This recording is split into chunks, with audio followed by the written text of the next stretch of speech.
Some people say blood is thicker than water. But what happens when the people who promise to stand by you in sickness and in health abandon you at your most vulnerable moment? What happens when you're lying unconscious on an operating table, fighting for your life, while the ones you trusted most are nowhere to be found? My name is Eleanor Whitmore. I'm 68 years old, and I've spent the better part of my adult life believing that loyalty was earned through love, generosity, and unwavering support for those closest to me.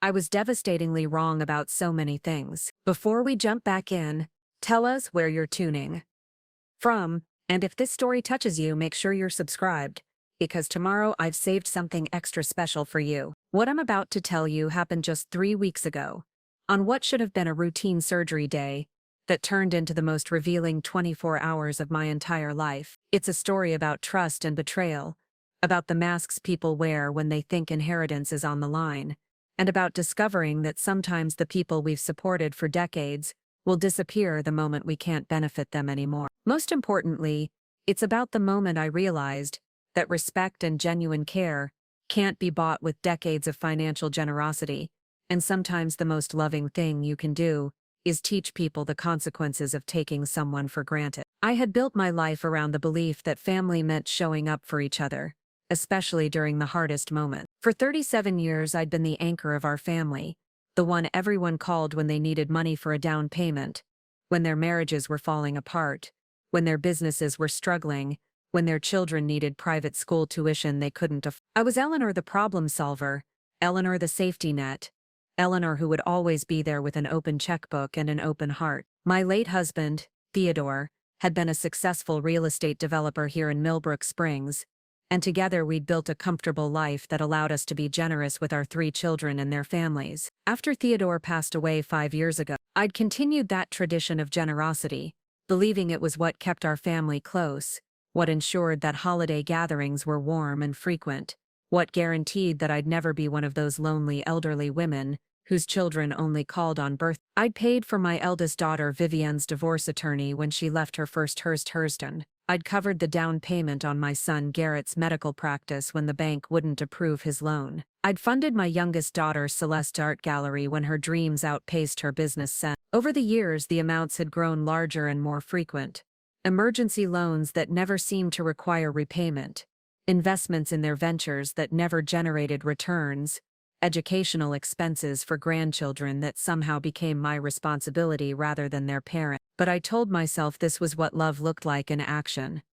This was how a mother ensured her children's success and happiness. This was how you built a legacy that went beyond money by creating a family that supported each other unconditionally. I convinced myself that their frequent visits were about wanting to spend time with me, not about the financial security I provided. I believed their expressions of gratitude were genuine, not calculated performances designed to keep the generosity flowing. The truth began to reveal itself 3 weeks ago when I was diagnosed with a blocked artery that required immediate surgical intervention.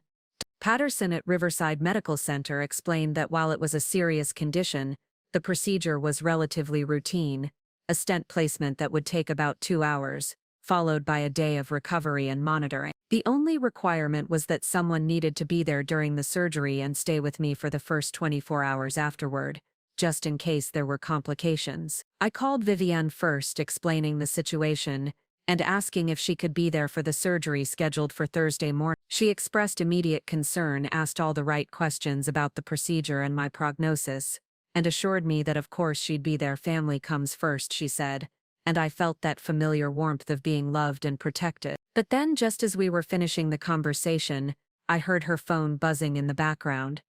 "Oh, Mom. Hold on," she said, and I listened as she answered what was clearly a work call. When she came back on the line, her tone had shifted slightly. "Actually, Mom, Thursday is really complicated for me. I've got this huge presentation for the Morrison account, and if I land this client, it could change everything for my consulting business." I felt the first small crack in my faith, but I pushed it aside. Vivienne was ambitious, driven, qualities I'd always admired. Surely she'd figure out a way to be there for both the presentation and my surgery. The second call was to Garrett, my son, the cardiologist, who ironically should have understood better than anyone the importance of having family support during cardiac procedure. He listened to my explanation with professional detachment, asked detailed questions about the surgical approach, and initially seemed committed to being there. "Of course I'll be there, Mom," he said. "This is exactly why I went into medicine, to understand these situations and be helpful when family needs medical advocacy." I felt relieved, thinking that at least one of my children understood the gravity of the situation. But then his voice changed as he apparently checked his calendar. "Wait, Thursday morning? Mom, that's when I have my board certification exam review. I've been preparing for this for months, and if I don't pass this certification, it could affect my ability to stay on staff at the hospital." Another crack, deeper this time. But surely Celeste, my youngest, my artist daughter who'd always been the most emotionally connected to me, would understand. Celeste had inherited Theodore's sensitivity and my intuitive nature. If anyone would recognize that this was a moment when family needed to take priority over everything else, it would be her. The third call to Celeste started exactly as I'd hoped. She was immediately upset that I hadn't told her sooner. Insisted that of course she'd be there, and began making what sounded like genuine plans to clear her schedule. For a few minutes I felt that familiar relief of knowing that at least one of my children truly understood what love in action looked like. But as we talked, I could hear the unmistakable sounds of packing in the background, suitcases zipping, drawers opening and closing. When I asked about the noise, Celeste's voice became slightly defensive. "Oh, that's just... well, you know how I've been planning this artist retreat in Tuscany for over a year. The one where I'm finally going to finish the collection for my show next spring. The retreat starts Thursday and Mom, I've already paid the non-refundable deposit, and if I miss this opportunity..." The third crack became a fracture, spreading through my chest with an ache that had nothing to do with my blocked artery. 3 children, 3 decades of unwavering support and generosity, 3 immediate excuses about why their 68-year-old mother's surgery couldn't take priority over their personal and professional ambition. But what happened next would reveal the true depth of their priorities and set in motion a series of events that would change our family forever. Because you see, what my children didn't know was that I'd been planning some changes of my own, changes that would test exactly how much my presence in their lives was worth when it wasn't accompanied by my financial support. The conversation that would change everything was still to come, and the decisions I'd already made would soon reveal just how much my children's love depended on what I could do for them rather than who I was to them. Preparing and narrating this story took us a lot of time, so if you are enjoying it, subscribe to our channel, it means a lot to us. Now back to the story. The foundation of who I became as a mother and provider was built during my childhood in the coal mining town of Greystone Hollow, where my father worked double shifts underground just to keep food on our table. I learned early that love wasn't just a feeling, it was action, sacrifice, and showing up when people needed you most, even when it cost you everything you had. My parents, Ruth and Samuel Hayes, never had much money, but they had something far more valuable: an unshakable commitment to family loyalty. When my grandmother fell ill with pneumonia during the harsh winter of 1967, my mother didn't hesitate to bring her into our already cramped 2-bedroom house. For 6 months I slept on the living room couch while Grandma Rose recovered in my bedroom, and not once did I hear my parents complain about the inconvenience, the medical bills, or the way her illness disrupted our daily routine. "Family takes care of family," Eleanor, my mother, would say as she spooned broth into Grandma Rose's trembling hands. "When someone you love is vulnerable, that's when your character shows. That's when you prove what kind of person you really..." Those words became the cornerstone of everything I believed about relationships, about responsibility, about what it meant to be worthy of someone's love and trust. I watched my parents sacrifice their own comfort, their own dreams, their own financial security to ensure that every member of our extended family had what they needed. It wasn't always easy, and it certainly wasn't always convenient, but it was never questioned. When I met Theodore Whitmore at a church social in 1978, I was immediately drawn to his similar values about family commitment. Theodore had grown up as the eldest of 5 children in a single-parent household after his father died in a construction accident. At just 16 years old, Theodore had taken on 2 jobs to help his mother keep the family together. He understood, without needing explanation, that real love required presence, sacrifice, and an willingness to put family needs above personal convenience. Our courtship was built on shared dreams about the kind of family we wanted to create. one where children would grow up secure in the knowledge that their parents would always be there for them, no matter what challenges life presented. We talked for hours about raising children who would understand the difference between wants and needs, who would value relationships over material possessions, who would carry forward the tradition of showing up for each other during both celebrations and crises. Theodore's real estate development business flourished during the 1980s and 1990s, but success never changed his fundamental beliefs about what mattered most.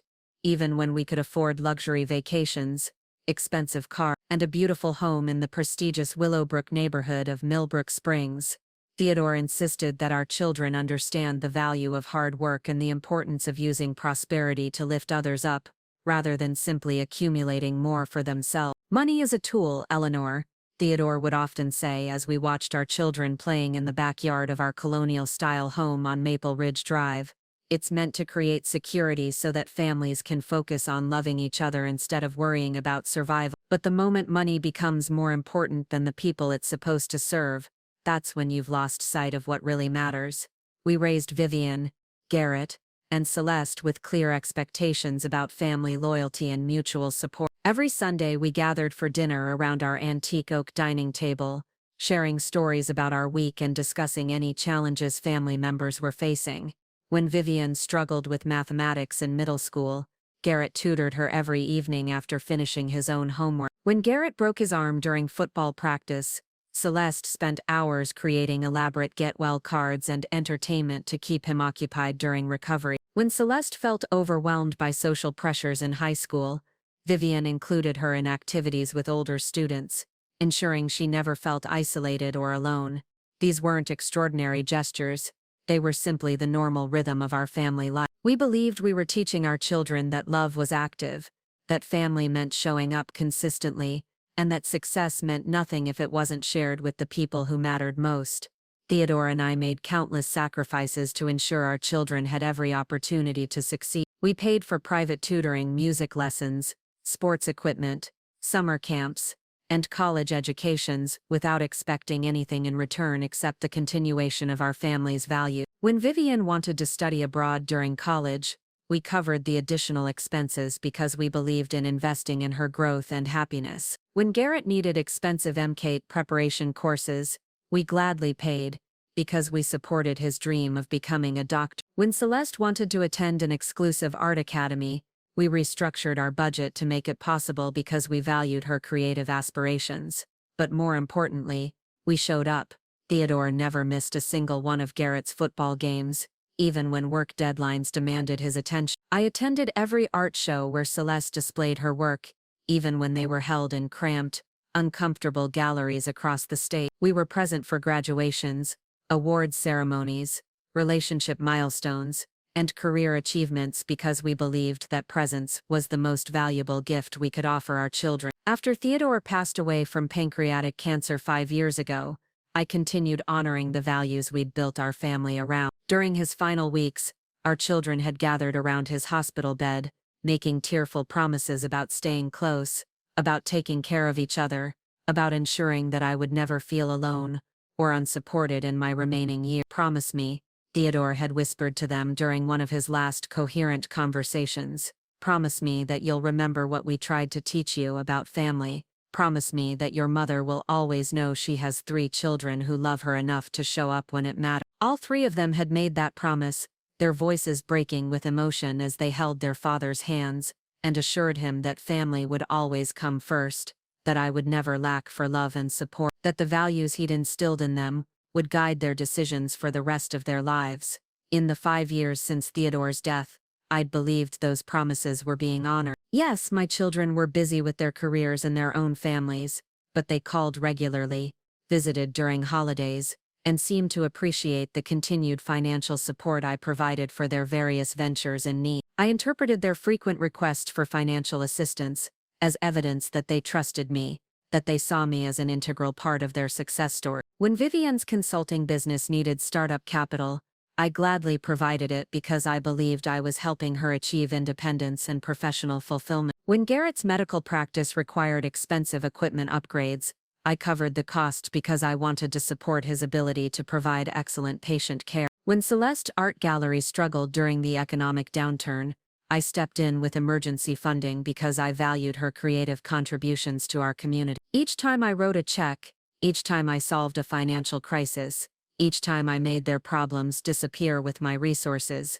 I felt like I was honoring Theodore's memory and continuing the tradition of family support that had defined our marriage. I thought I was demonstrating the kind of unconditional love that would inspire them to show up for me when I eventually needed their support in return. Standing in my kitchen 3 weeks ago, after those devastating phone conversations about my upcoming surgery, I realized with crushing clarity that I had misunderstood the foundation of our relationships entirely, the values I thought I'd instilled, the loyalty I believed I'd earned, the promises they'd made to their dying father.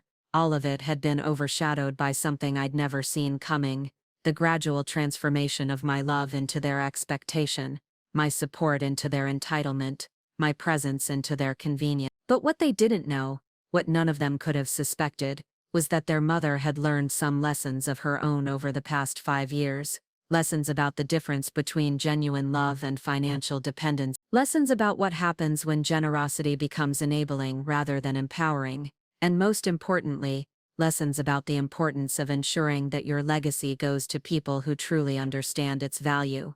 The phone calls about my surgery had revealed their true priority, but they had also activated a plan I'd been quietly developing for months, a plan that would test whether their love for me could survive the absence of my financial support, and whether they were capable of becoming the people Theodore and I had tried to raise them to be. The tradition of being present during medical crises wasn't something I'd invented or imposed on my family. It had emerged naturally over decades of shared experiences that taught us the sacred importance of showing up when someone you love is vulnerable and afraid. These weren't abstract principles we discussed in theory. They were hard-won lessons learned through countless hospital waiting rooms, emergency calls in the middle of the night, and the profound understanding that presence during suffering is one of the purest expressions of love. The first time this unspoken covenant revealed itself was during Theodore's appendectomy in 1987, just 9 years into our marriage. What should have been a routine procedure turned into a 12-hour ordeal when complications arose and Theodore developed a severe infection that required emergency surgery. I remember sitting in that sterile waiting room at Millbrook General Hospital, pregnant with Celeste and trying to manage 2 young children while fighting off waves of terror about potentially losing my husband. But I wasn't alone. My mother-in-law, Patricia Whitmore, drove 3 hours from her home in Blue Ridge Valley to be there, despite her arthritis making travel extremely painful. My own parents closed their small hardware store, losing a day's income they could barely afford, to sit with me during those endless hours of uncertainty. Theodore's younger brother, Marcus, took time off from his construction job and arranged childcare for his own family so he could be present for whatever news the doctors might bring. Nobody questioned whether they should be there. Nobody weighed the inconvenience against their other obligation. Nobody suggested that their presence wasn't really necessary since there was nothing they could actually do to help. They understood intuitively that love requires physical presence during crisis, that fear is diminished when shared, and that recovery is strengthened by the knowledge that people who care about you refuse to let you face danger alone. When Theodore finally emerged from surgery, weak and pale but alive, the first thing he saw was a waiting room full of people who had dropped everything to be there for him. The relief and gratitude in his eyes taught me something profound about the healing power of presence that no medical textbook could have conveyed. I knew I was going to be okay, he told me later, because I knew you were all waiting for me. How could I not fight to get back to people who loved me enough to be there? That experience established the template for how our family responded to medical emergencies. But it also created a deeper understanding about what we owed each other during vulnerable moments. It wasn't just about the practical aspects of having someone available to speak with doctors or make decisions if the patient couldn't. It was about the spiritual and emotional dimensions of knowing that you weren't facing frightening circumstances alone. Over the years, we had numerous opportunities to reinforce this tradition. When Vivian was 16 and broke her collarbone in a horseback riding accident, Theodore left an important business meeting mid-presentation to rush to the hospital. He spent the entire day with her, holding her hand during x-rays, advocating with nurses for better pain management, and staying overnight in the uncomfortable chair beside her bed to ensure she felt safe and supported. "Dad didn't have to stay," Vivian had said the next morning, tears in her eyes as she watched Theodore stretch out the kinks from sleeping in that impossible chair. The doctors said I was fine, that I just needed rest and time to heal. Sometimes the healing happens faster when you know someone loves you enough to sacrifice their comfort for yours, I'd explained to her. Your father stayed because that's what love looks like in action. Someday when someone you care about is scared and hurting, you'll understand why presence matters more than convenience. When Garrett tore his ACL during his senior year of high school, potentially jeopardizing his college football scholarship, our entire family reorganized their schedules around his surgery and recovery. Vivienne drove home from her sophomore year at university to be there for the operation. Celeste, then in middle school, created a detailed recovery schedule to ensure Garrett always had company during his physical therapy session. Theodore and I took turns sleeping in the guest room next to Garrett's bedroom for 2 weeks, monitoring his pain levels and helping him navigate the challenges of mobility. The tradition wasn't limited to immediate family members. When Theodore's business partner, James Wellington, suffered a heart attack in 1995,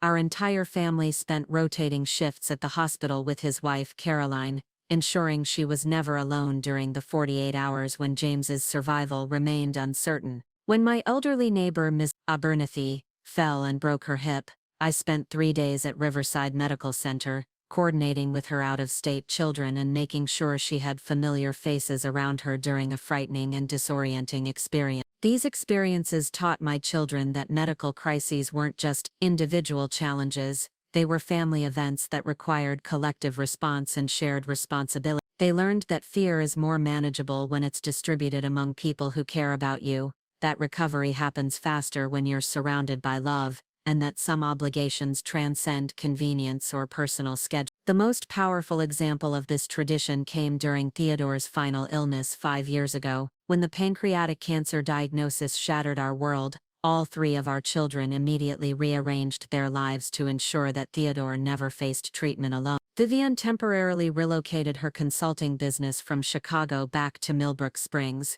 working remotely so she could drive Theodore to chemotherapy appointments and be available for emergency situations. Garrett used his medical connections to research treatment options and ensure Theodore received the best possible care, coordinating with oncologists and advocating for pain management approaches that would maintain his quality of life. Celeste suspended her art career for 6 months, moving back into our family home to help with daily care tasks and provide the emotional support that became increasingly important as Theodore's condition worsened. During those final weeks, when it became clear that treatment was no longer effective and we needed to focus on comfort care, my children maintained a constant presence. They took turns staying overnight, ensuring that Theodore was never alone when pain or fear threatened to overwhelm him. They coordinated with hospice workers, managed medication schedules and created an environment where Theodore could face death surrounded by the people who loved him most. "This is what I'm most proud of," Theodore whispered to me during one of his last coherent conversations. "Not the business success, not the money we accumulated, not even the grandchildren, though they're wonderful. I'm most proud that we raised children who understand what love requires. Look at them, Eleanor. Look at how they're showing up for us." I had looked at them, Vivienne sleeping uncomfortably in the recliner beside Theodore's bed, Garrett monitoring his pain medication with professional precision, Celeste reading aloud from his favorite novels to distract him from discomfort, and felt overwhelming gratitude for the family we'd built together. The promises they made during those final days weren't abstract commitments to future theoretical situations. They were extensions of a pattern we'd established over decades, a tradition of presence that had defined our family's response to crisis and vulnerability. When they assured Theodore that they would always be there for me, when they promised to maintain the supportive environment we'd created together, they were speaking from lived experience of what that support looked like in practice. After Theodore's funeral, when I faced the challenge of rebuilding my life as a widow, I believed those promises would guide my children's behavior. When I mentioned feeling nervous about upcoming medical appointments, I expected them to offer to accompany me, just as we'd always accompanied each other. When I expressed anxiety about managing Theodore's business affairs during the estate settlement process, I anticipated their presence and assistance, based on our family's tradition of collective problem-solving. For several years, it seemed like the tradition was holding. When I had routine procedures, colonoscopies, mammograms, dermatology appointments, At least one of my children typically offered to drive me and wait during the appointment. When I needed to meet with lawyers and financial advisors about estate planning, Garrett often joined me to help interpret complex medical or legal terminology, but gradually I began to notice changes in their availability and enthusiasm for these supporting roles. The offers to accompany me became less frequent and more conditional, dependent on their work schedules and personal commitments. The presence, when it occurred, seemed more dutiful than caring, more about fulfilling an obligation than expressing genuine concern for my well-being. I told myself these changes were natural consequences of their maturing lives and increasing responsibilities. They had careers to manage, families to raise, financial pressures that demanded their attention. It seemed unreasonable to expect the same level of availability they'd shown during Theodore's illness, when the stakes were obviously higher and more urgent. But deep down I felt the erosion of something precious, the gradual transformation of our mutual support tradition into a one-way relationship where I provided resources and assistance to them, while they provided increasingly minimal emotional support to me. The sacred covenant of presence, during vulnerability, was becoming a convenience-based arrangement, where my needs were addressed only when they didn't conflict with more pressing priorities. Standing in my kitchen after those devastating phone conversations about my surgery, I realized that the tradition I'd thought was unbreakable had already been broken. The children who had learned the importance of presence during crisis had somehow forgotten those lessons when the crisis belonged to their mother rather than their father. The family members who had dropped everything to support each other during medical emergencies were now treating my life-threatening surgery as an inconvenience that conflicted with their professional obligation. The heartbreak wasn't just about their absence, it was about the death of a tradition that had defined our family's character for over 3 decades. The sacred understanding that love requires presence during vulnerability had been replaced by a calculated assessment of competing priorities, and in that assessment I had been found less important than business presentations, certification exams, and artistic retreats. But what my children didn't understand was that traditions, once broken, reveal truths that can never be hidden again. And sometimes, those truths require consequences that match their magnitude. The morning after those devastating phone conversations, I woke with an unusual sense of clarity that surprised me. Instead of the crushing disappointment I'd expected to feel, I found myself moving through my pre-surgery preparations with methodical precision, as if some deeper part of my mind had already accepted what my children's responses had revealed about our family dynamics. But this acceptance came with its own kind of power, the power of finally seeing clearly and acting accordingly. Dr. Patterson had provided me with detailed preoperative instructions that needed to be followed precisely to ensure the best possible surgical outcome. No food or water after midnight, the day before surgery. Specific medications to take and others to avoid. Arrangements for transportation to and from the hospital. A responsible adult who would remain available for the first 24 hours, post-surgery in case complications arose, or emergency decisions needed to be made. That last requirement had seemed like the most automatic, the most easily satisfied of all the medical necessities. After 37 years of marriage and 35 years of active parenting, I'd never imagined that finding a family member to fulfill this basic responsibility would become the most challenging aspect of my entire surgical experience. I spent Tuesday morning conducting what I privately called my independence inventory, systematically reviewing every aspect of my upcoming medical procedure to determine what I could manage alone versus what absolutely required assistance from others. The exercise was both practical and symbolic, representing my gradual acceptance that the family support system I'd counted on for decades might no longer be available when I needed it most.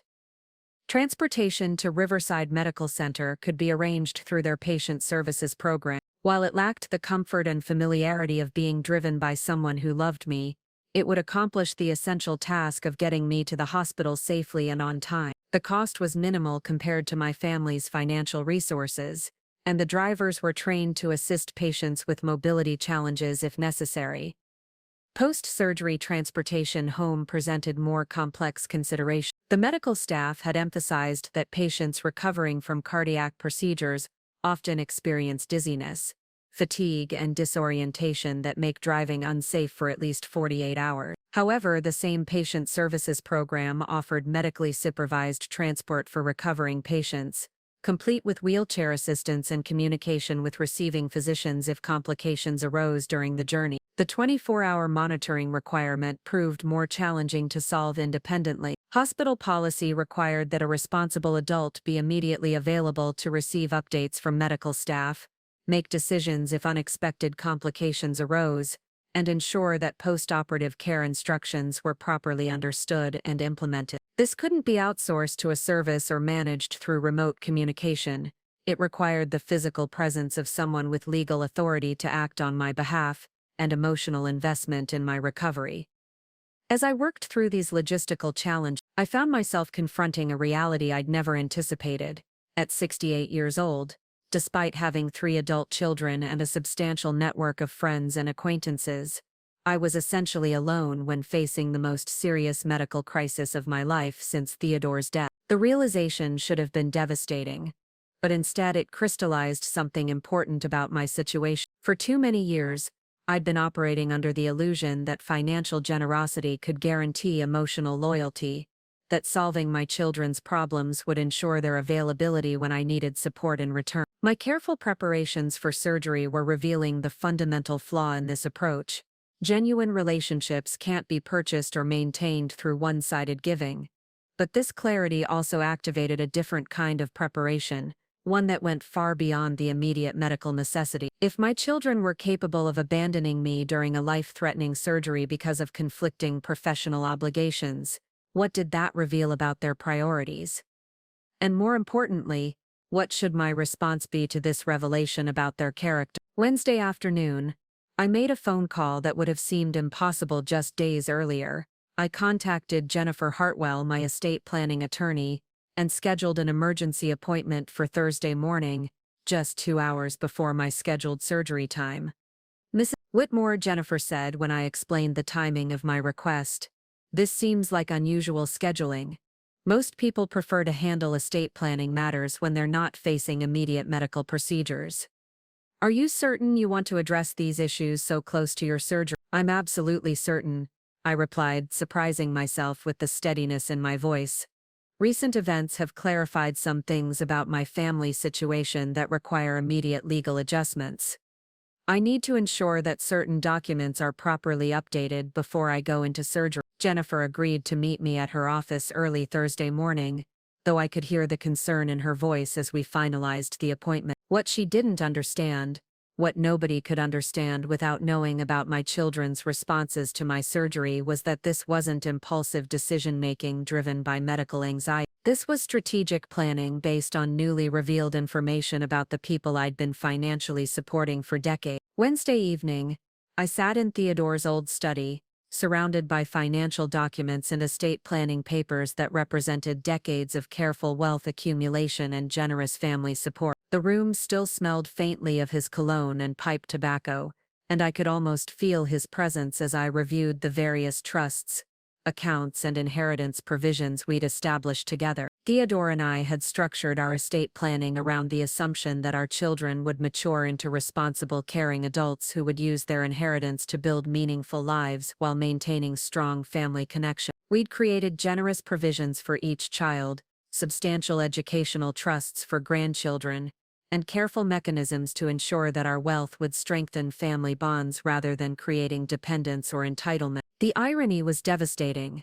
We'd accumulated wealth specifically to ensure that our children would have the financial security necessary to prioritize relationships over career pressures, family obligations over professional advancement. Yet, when faced with their first opportunity to demonstrate those priorities, they'd chosen exactly the opposite path, abandoning family responsibility in favor of business opportunities and career advancement. Our estate planning documents included detailed provisions for charitable giving, but these had always been secondary to our primary focus on family legacy. Theodore and I had assumed that our children would eventually take over our philanthropic activities, using our wealth to support causes that aligned with our values, while maintaining the family's commitment to mutual support and community service.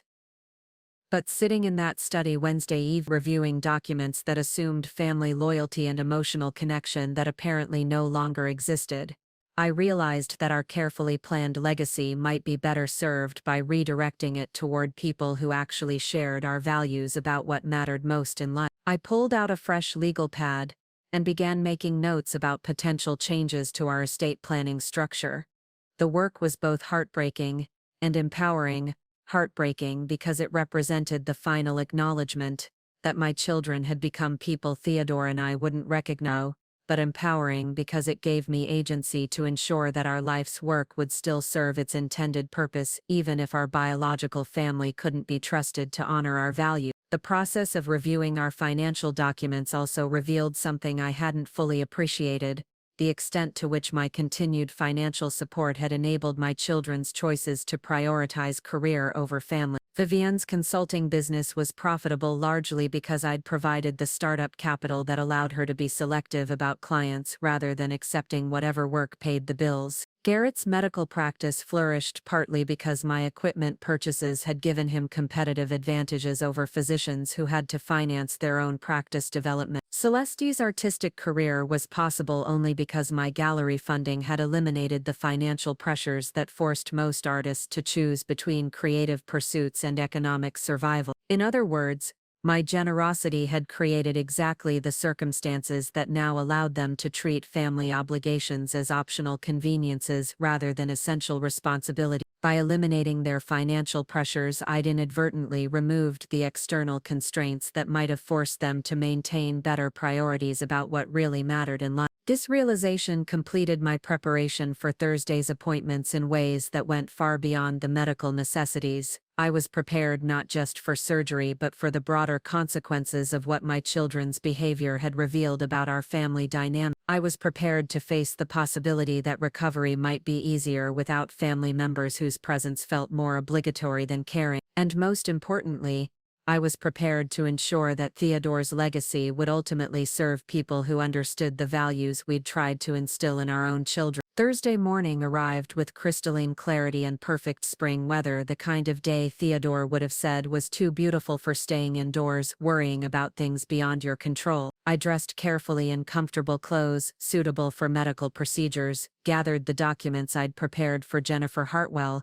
and took one last look around the home Theodore and I had built together. In a few hours I would be unconscious on an operating table, my life depending entirely on the skills of medical professionals I barely knew, while the people who should have been in that waiting room pursuing their own priorities hundreds of miles away. But I was no longer afraid. Because I'd spent the previous day preparing for much more than surgery, I'd prepared for the possibility that recovery might mark the beginning of an entirely new chapter in my life, one where my relationships would be based on genuine mutual care rather than financial dependence. What I hadn't prepared for was how quickly the events of that day would exceed even my most dramatic expectations about what my children were capable of revealing about their true character. My meeting with Jennifer Hartwell at 7:30 Thursday morning took place in the elegant conference room of Hartwell & Associates, a law firm that had served my family's legal needs for over 15 years. Jennifer had been Theodore's choice when we first needed estate planning services, and her meticulous attention to detail had earned our complete trust during the complex process of structuring our wealth to benefit future generations while minimizing tax implications. What Jennifer didn't know, as she spread our existing estate documents across the polished mahogany table, was that I was about to reveal a secret I'd been carefully guarding for the past 6 months, a secret that would transform our family's financial future in ways none of them could possibly anticipate. "Eleanor," Jennifer said, adjusting her reading glasses as she reviewed the thick folder of documents, "your current estate plan is quite comprehensive. The trusts are properly funded, the charitable provisions are substantial but reasonable, and the inheritance distributions are generous without being potentially harmful to your children's motivation to remain productive. What specifically did you want to modify?" I reached into my handbag and withdrew a sealed envelope that had been locked in Theodore's old safe since October of the previous year. The envelope was cream-colored, heavyweight paper with my own handwriting across the front, to be opened only in the event of my incapacitation or death, or upon my specific authorization. "Jennifer," I said, my voice steadier than I'd expected, there's something about our financial situation that neither Theodore nor I ever disclosed to our children. Something we decided to keep private until we were certain they had developed the character necessary to handle this level of responsibility. Jennifer's eyebrows rose slightly, but her professional composure remained intact. In her years of estate planning, she'd encountered numerous family secrets, hidden assets, undisclosed business interests, complicated relationship dynamics that affected inheritance decisions. What I was about to reveal, however, would exceed anything in her previous experience. I opened the envelope carefully, withdrawing documents that represented the culmination of Theodore's most successful business venture, one that our children knew nothing about because we'd deliberately kept it separate from our visible wealth and life. In 1995, I began watching Jennifer's expression as she examined the papers. Theodore was approached by a consortium of investors who wanted to purchase a large tract of undeveloped land on the outskirts of Millbrook Springs. The land had been in Theodore's family for generations, but it was considered relatively worthless because of zoning restrictions and environmental concerns that made development impossible. Jennifer nodded, familiar with the complexities of land valuation and development rights that often created unexpected opportunities in real estate investment. Theodore almost sold the land for a modest sum, I continued, but at the last minute he decided to retain a 40% stake in the property while allowing the investors to purchase the majority interest. It seemed like a reasonable compromise. We received immediate cash while maintaining a position in case future development became possible. What happened next had exceeded even Theodore's most optimistic projections. Environmental remediation technologies improved dramatically during the late 1990s, making previously unusable land developable at reasonable costs. Zoning laws changed to encourage mixed-use development that addressed housing shortages while preserving green space. Most importantly, the expansion of the Millbrook Springs metropolitan area transformed what had once been remote rural property into prime real estate for suburban development. Over the past 28 years, I explained, watching Jennifer's eyes widen as she processed the financial documentation, that 40% stake has generated returns that dwarf everything else in our portfolio. The land has been developed in phases, with each phase generating substantial profits that have been reinvested in additional real estate ventures, technology investments, and diversified holdings that our visible financial management never reflected. The numbers were staggering even to me,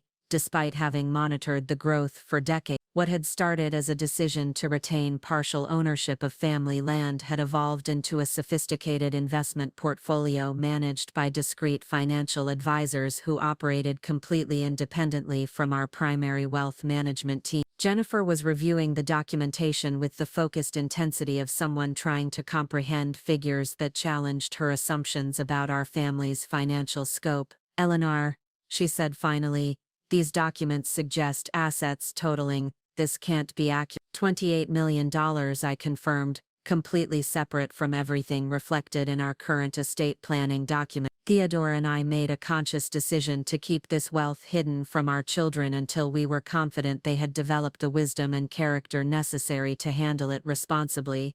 The decision to maintain this financial secret hadn't been made lightly or sudden. Theodore and I had spent countless hours discussing the potential impact of inherited wealth on our children's development, their work ethic, and their appreciation for the values we'd tried to instill. We'd observed too many families where substantial inheritance had eliminated motivation, created entitlement, or destroyed relationships between siblings competing for resources. We wanted our children to build their own lives, make their own mistakes, and develop their own understanding of what work and success meant, I explained to Jennifer. We provided them with excellent educations, reasonable support during emergencies, and enough assistance to ensure they could pursue meaningful careers without constant financial pressure. But we never wanted them to know that ultimate financial security was guaranteed regardless of their choices or character development.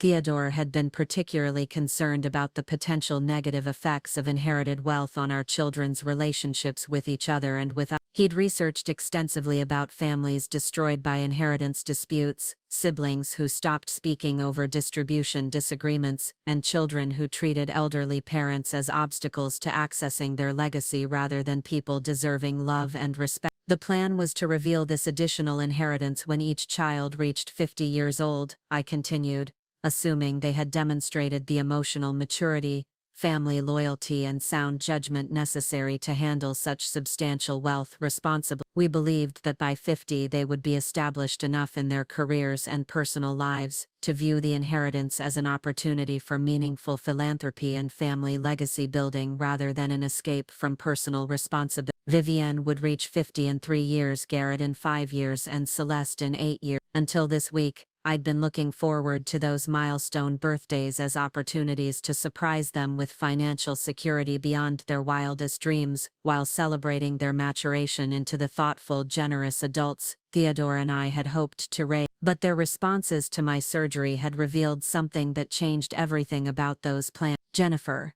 I said, withdrawing additional documents from my handbag, "I'm authorizing you to modify our estate planning to reflect this additional wealth, but not in the way Theodore and I originally intended." The new documents I'd prepared would redirect the $28 million hidden inheritance away from my children entirely. Instead, the funds would establish the Theodore Whitmore Foundation for Family Preservation, dedicated to supporting organizations that strengthened family bonds, provided assistance to elderly people abandoned by their relatives, and offered resources to help families prioritize relationships over financial advance. Jennifer reviewed my proposed changes with growing amazement, and I thought considerable professional admiration for the poetic justice of the redistribution plan. "Eleanor," she said finally, "I want to make certain you understand the magnitude of what you're proposing. This inheritance would have made each of your children independently wealthy. Are you certain you want to redirect these funds based on their behavior during one medical crisis?" "This isn't about one medical crisis," I replied firmly. "This is about the revelation of character that crisis creates. Theodore and I accumulated this wealth specifically to benefit people who understood that relationships were more important than convenience, that family obligations took priority over professional advance, that showing up for people you love was a fundamental responsibility rather than an optional gesture." I paused, thinking about my children's responses to my surgery request, their immediate pivot to discussing their own priorities rather than expressing concern for my well-being, their apparent inability to recognize that some moments required sacrifice of personal convenience for family necessity. "My children have proven that they don't understand these values," I continue, "but there are organizations and individuals who do understand them, people who dedicate their lives to supporting families in crisis, elderly people who have been abandoned by their relatives, young people who are working to build stronger communities despite financial pressure. The foundation would honor Theodore's memory while ensuring that our accumulated wealth served its intended purpose of strengthening family bonds and supporting people who understood the true meaning of loyalty and sacrifice." Jennifer agreed to expedite the legal documentation necessary to implement these changes, understanding that the timing was critical given my upcoming surgery. What she couldn't know was that this redistribution of wealth was only the beginning of the consequences my children would face for choosing professional advancement over family responsibility. As I left Jennifer's office and headed toward Riverside Medical Center for my surgery, I felt a profound sense of completion. The hidden inheritance that Theodore and I had planned as the ultimate expression of our love and trust in our children would instead become the ultimate test of their character, and they had already failed that test before they even knew it existed. In a few hours I would be unconscious on an operating table while my children pursued their various professional obligations, unaware that their absence was costing them more than they could possibly imagine. 45 minutes before my scheduled preoperative check-in, driven by the hospital's patient transport service in a clean, comfortable sedan, operated by a kind woman named Rosa Martinez, who had been providing medical transportation for elderly patients for over 12 years. The irony wasn't lost on me that a complete stranger was showing more care and consideration for my well-being than my own children had managed to demonstrate. Rosa helped me navigate the hospital's entrance procedures with gentle efficiency, ensuring I had all necessary documentation and knew exactly where to report for surgery preparation. Her genuine concern for my comfort and obvious experience with nervous patients created a more supportive atmosphere than I'd expected from a commercial service,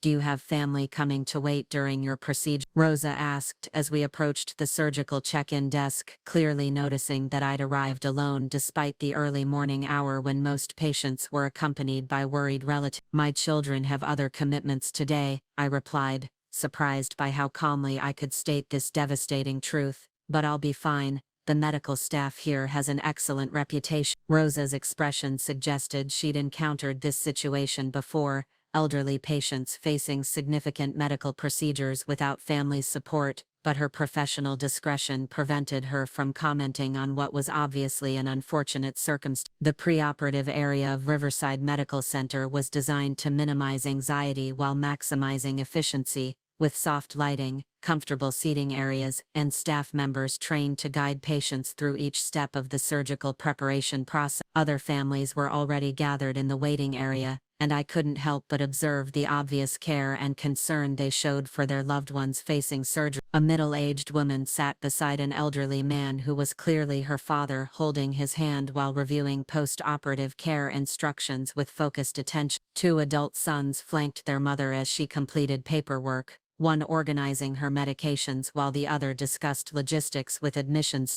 A young couple waited nervously while their teenage daughter underwent what appeared to be routine orthopedic surgery, both parents present despite what were obviously workday obligations. Each of these families had reorganized their schedules, rearranged their priorities, and made whatever sacrifices were necessary to ensure their loved ones didn't face medical procedures alone. The contrast with my own situation was stark and painful, but it also reinforced my growing conviction that my children's behavior represented a fundamental failure of character rather than simple scheduling difficulty. At 10 hours a.m., exactly when my children knew my surgery was scheduled to begin, my phone rang with a call from Vivienne. For a moment, I felt a surge of hope that perhaps she'd reconsidered her priorities and was calling to say she was rushing to the hospital to be with me. Instead, her voice carried the bright, energetic tone of someone calling with good news to share. "Mom," she said, barely pausing for my greeting,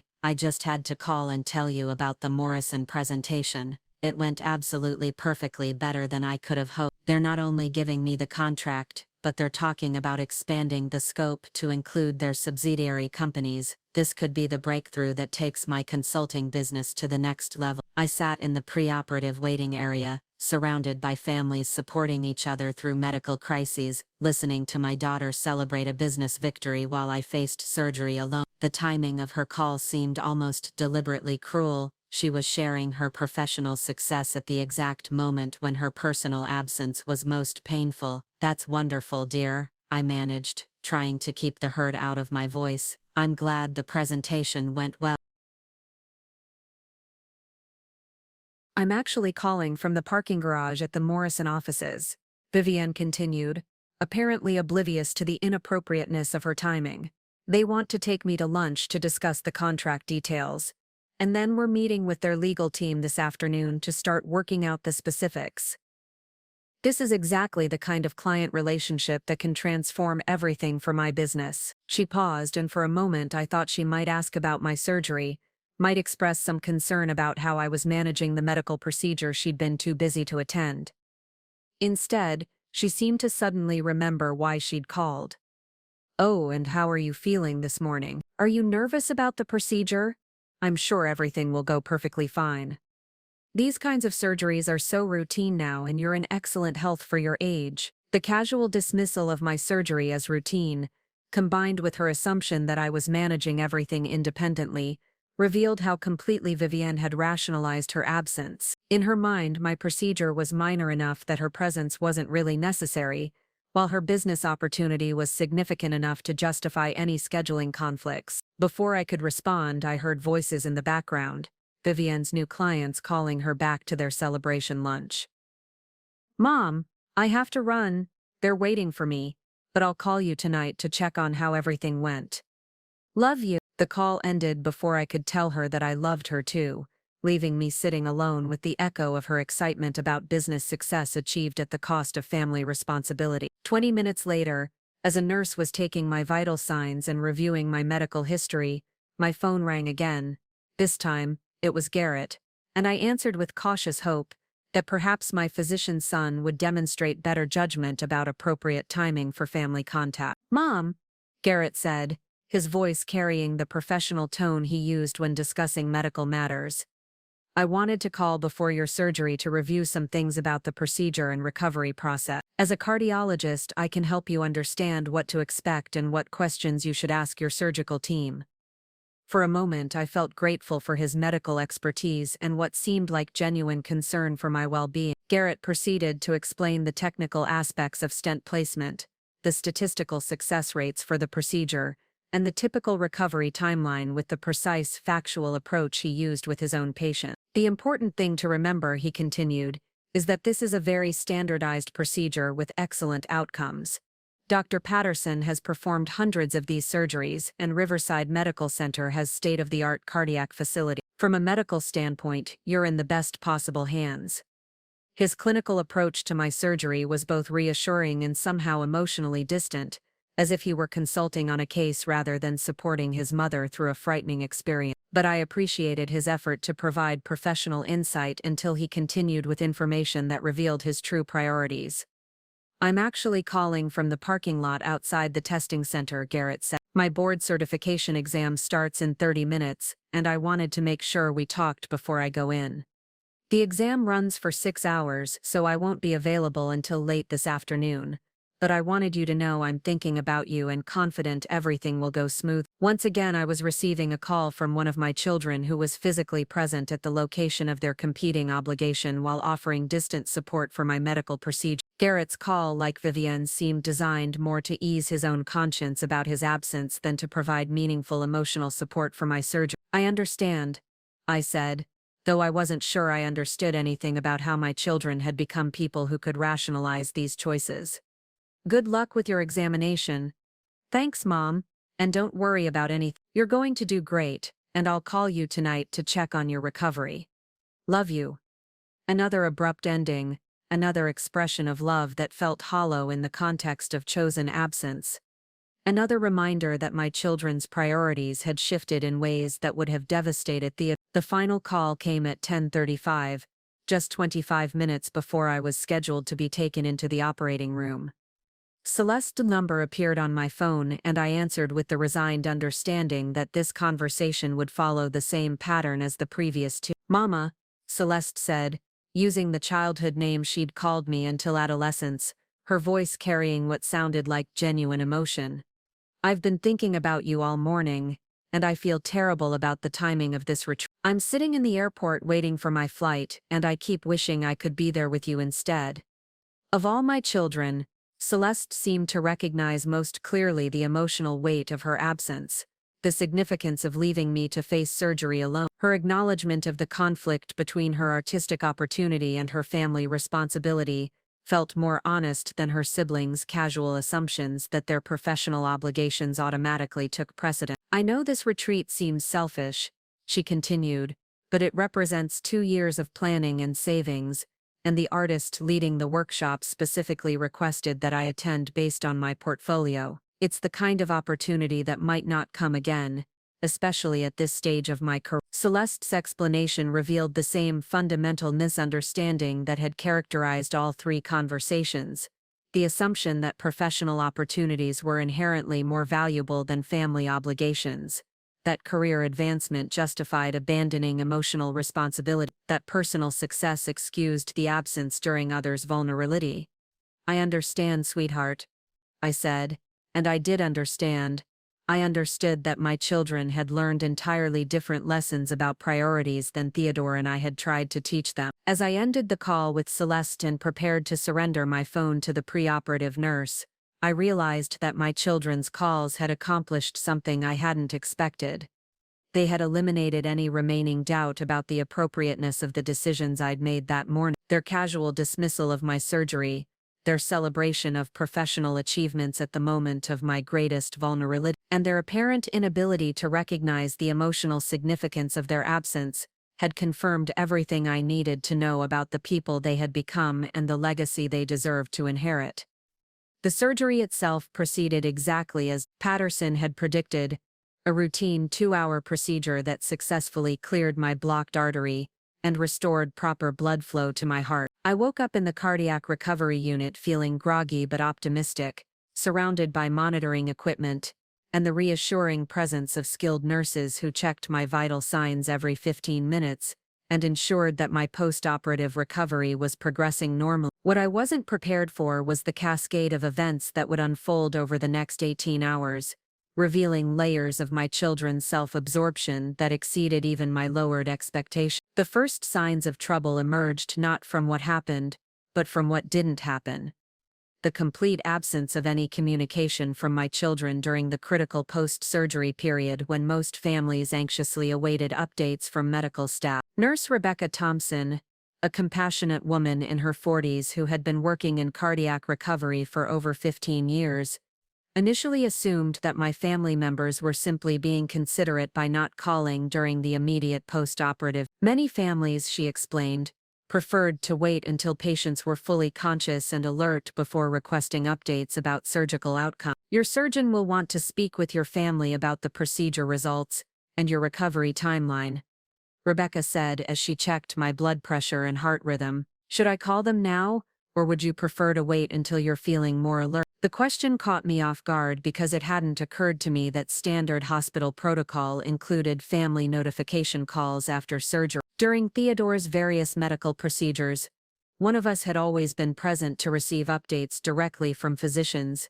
eliminating the need for separate communication with absent family members. I think they're all busy with work obligations today, I said, trying to keep the hurt out of my voice. Perhaps we could wait until this evening when they're more available. Rebecca's expression suggested that she found this arrangement unusual but not unprecedented. In her years of cardiac care, she'd encountered various family dynamics and understood that not every patient had the luxury of immediately available relatives. However, her professional experience also told her that family communication about surgical outcomes was important for both patient recovery and proper post-operative care coordination. As the afternoon progressed and I became more alert and comfortable, I began to notice the stark difference between my room and the recovery experiences of other cardiac patients on the same unit. The woman in the bed next to mine, Miss Angela Foster, had undergone a similar procedure that morning and was surrounded by a steady stream of visitors who took turns sitting with her, bringing flowers and coordinating with nurses about her care requirements. Her daughter, Patricia, had taken the day off from her job as a high school principal to manage the logistics of her mother's hospital stay. Her son, David, had driven 3 hours from his home in Richmond to be present during the surgery and recovery period. Even her teenage grandson had been excused from classes to visit his grandmother and demonstrate his concern for her well-being. Mom's been so nervous about this procedure, Patricia explained to the nurses within my hearing. We wanted to make sure she knew she wasn't facing this alone. Family support makes such a difference in recovery outcomes. The contrast was becoming increasingly difficult to ignore, while Mrs. Foster's family had reorganized their schedules to prioritize her medical needs. My own children were pursuing their professional obligations, as if my surgery was a minor inconvenience that required no adjustment to their normal routine. At 3:30 p.m., approximately 5 hours after my surgery had been completed, my phone finally rang with a call from Vivienne. I answered with eager anticipation, hoping that she was calling to check on my surgical outcome and express concern about my recovery progress. Mom! Vivienne's voice carried the same energetic enthusiasm I'd heard that morning, suggesting that her business lunch had continued to go well. I just wanted to give you a quick update about the Morrison contract negotiations. You're not going to believe how well this is going. I listened in growing disbelief as Vivienne spent the next 10 minutes describing the details of her expanded consulting agreement, the impressive client facilities she'd toured, and the networking opportunities that were emerging from this business relationship. Her excitement was infectious and would have been delightful to share under different circumstances, but the timing made her call feel like a cruel demonstration of her priorities. The contract terms are even better than I'd hoped, she continued. They're talking about a 3-year partnership with options for renewal, and the compensation package includes performance bonuses that could double my annual income. This is exactly the kind of breakthrough that validates all the years I've spent building my consulting practice. Finally, almost as an afterthought, she seemed to remember why she might be calling her mother on the day of her cardiac surgery. "Oh, and how did your procedure go? I assume everything went smoothly since I haven't heard anything from the hospital. You must be feeling much better by now." The casual assumption that no news was automatically good news, combined with her expectation that the hospital would contact her if anything went wrong, revealed how completely Vivienne had abdicated her responsibility for my well-being. She'd structured her day around her business opportunity while assuming that others would handle any complications that might arise from my surgery. "The surgery went well," I said, my voice carefully controlled. "Patterson was able to place the stent successfully and my recovery is progressing normally." "That's wonderful," Vivienne replied with obvious relief, as if my positive update eliminated any guilt she might have felt about her absence. "I knew you'd be fine. You're so strong and healthy for your age. Now I can focus completely on these contract negotiations, without worrying about anything else." The conversation continued for a few more minutes, with Vivienne sharing additional details about her business success while asking no questions about my surgical experience, my pain levels, my emotional state, or my needs during the recovery period. When she finally ended the call, I felt more alone than I had before she'd contacted me. The second call came 2 hours later from Garrett, whose board certification exam had apparently concluded successfully. Like Vivienne, he opened the conversation with news about his own achievements, rather than immediate concern for my well-being. "Mom, I think I aced the exam," he announced with obvious satisfaction. The questions were exactly what I'd prepared for, and I felt confident about nearly every section. "This certification is going to open up so many opportunities for advancement at the hospital." Garrett's professional success was genuinely important to him and would benefit his patients, but the timing of his celebration felt tone-deaf given the circumstance. Like his sister, he seemed to view my surgery as a minor medical procedure that required minimal family involvement or concern. "I'm calling from the car on my way home," he continued. "I wanted to check on your surgery before I get caught up in family dinner preparation. Everything went well, I assume?" The assumption that everything had gone well, rather than an inquiry about what had actually happened, suggested that Garrett had given little thought to potential complications or the emotional impact of facing surgery alone. His medical training should have made him more aware of the importance of family support during recovery, but instead it seemed to have convinced him that routine procedures required minimal emotional investment. "The surgery was successful," I confirmed. "Patterson placed the stent without complications, and my vital signs have been stable throughout the recovery period." "Excellent," Garrett replied with the same professional satisfaction he might have shown discussing a successful case with colleagues. "Recovery from these procedures is usually straightforward. You should be feeling much better within a few days." His clinical approach to my surgery eliminated any opportunity for emotional connection or meaningful support. He was treating me like a case study rather than his mother, offering medical information rather than personal comfort. The final call of the day came from Celeste at nearly 8 p.m., as visiting hours were ending and the cardiac unit was settling into its evening routine. Her voice carried a different quality than her siblings, more subdued, perhaps slightly guilty but still focused primarily on her own experiences rather than mine.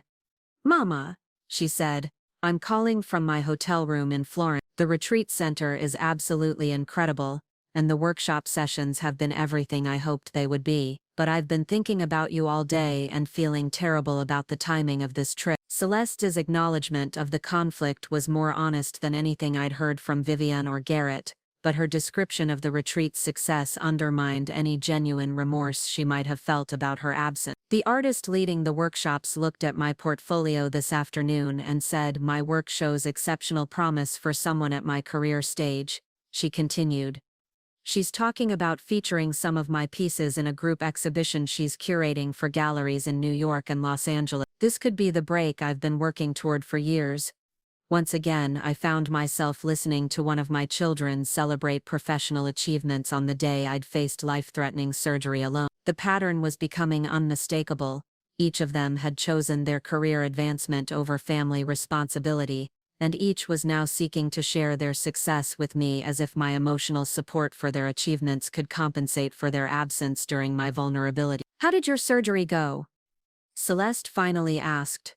I've been worried about you, but I was in workshops all day and couldn't call earlier. The conversation that followed was slightly more attentive than the previous two, with Celeste asking more detailed questions about my surgical experience and recovery progress. However, her concern felt hollow given her choice to be thousands of miles away during the procedure, and her obvious excitement about her artistic opportunities overshadowed any genuine remorse about her absence. As I ended the call with Celeste and prepared for my first night of post-operative recovery, I realized that my children's phone calls had accomplished something unexpected.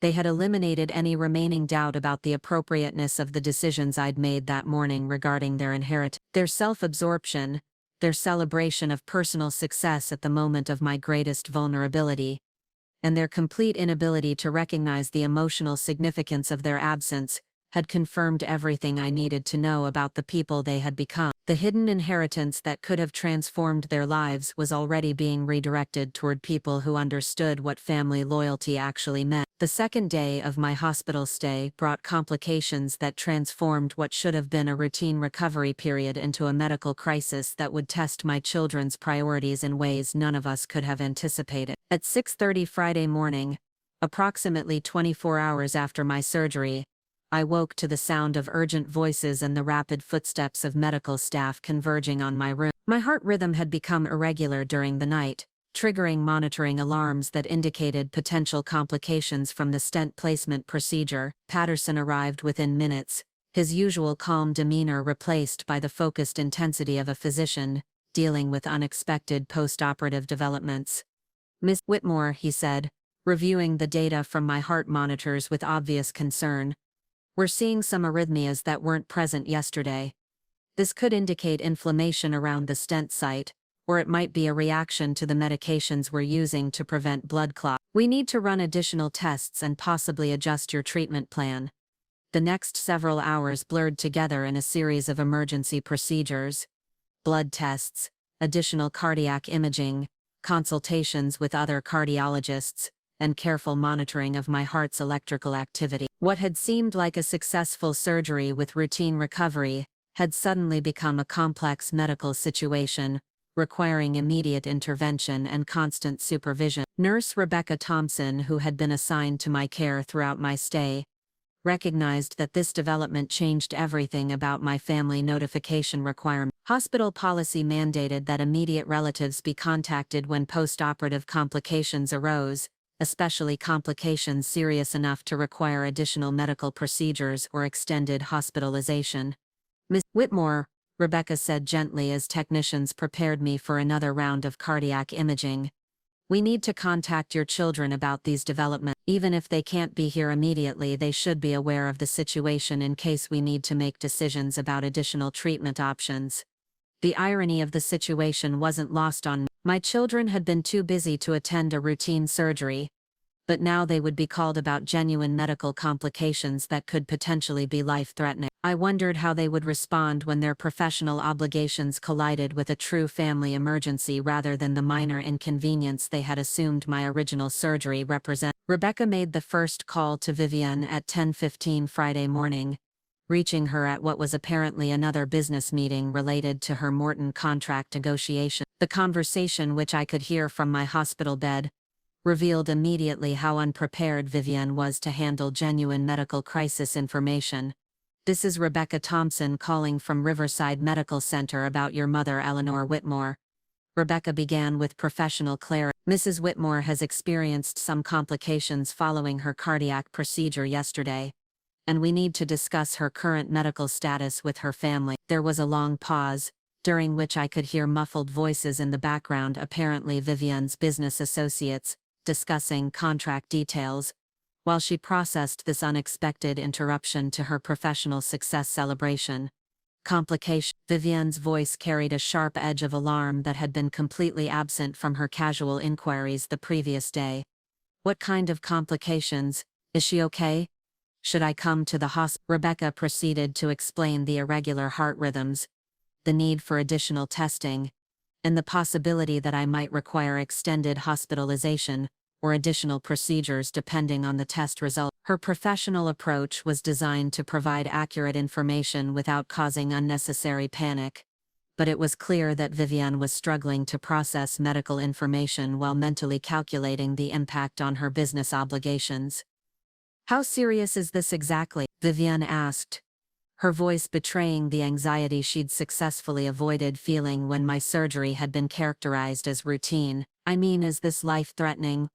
Or is it more like a setback that will require a few extra days of recovery?" The question revealed Vivienne's desperate hope that this complication would prove minor enough that she could continue prioritizing her business commitments without appearing completely heartless. She was looking for reassurance that would allow her to maintain her professional focus, rather than genuinely seeking to understand my medical situation. Rebecca's response was diplomatically honest.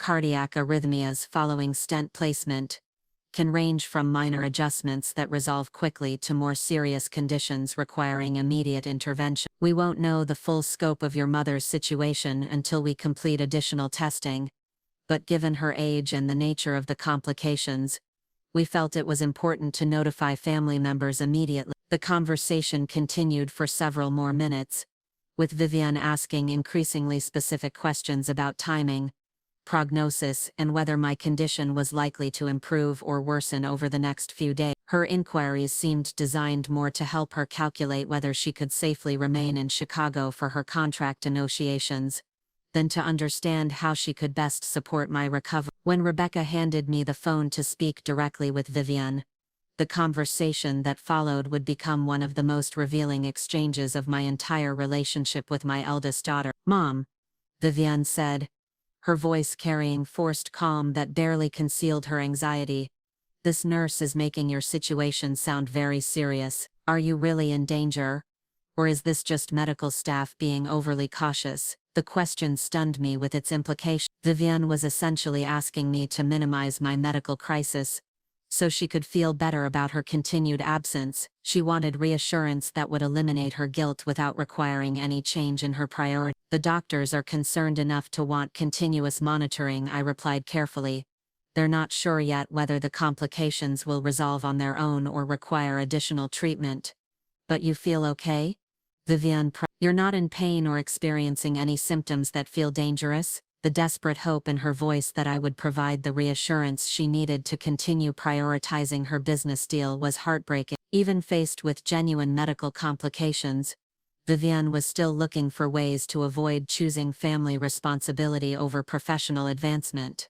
"I feel weak and somewhat confused," I admitted. "The irregular heartbeat is noticeable, and the medical staff seems quite concerned about the monitoring result." There was a long pause, during which I could hear Vivienne breathing heavily and what sounded like papers rustling, possibly contract documents that represented the professional opportunity she was reluctant to abandon even in the face of my medical crisis. "Mom," she said finally, "I'm supposed to sign the Morton contract this afternoon.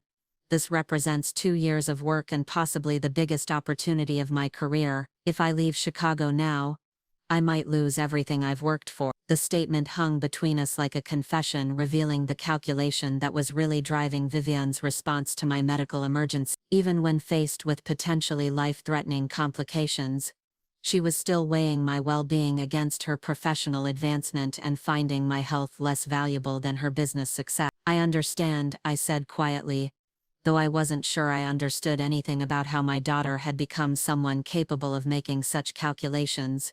"Maybe I could fly back tomorrow morning," Vivienne suggested, her voice carrying the hope that a 24-hour delay might represent an acceptable compromise between family responsibility and career opportunity. "If you're stable enough to wait until then, I could finish the contract negotiations and then come directly to the hospital." The proposal that I should wait to have a medical crisis until it was convenient for her business schedule represented a level of self-absorption that exceeded even my pessimistic expectations about my children's character development.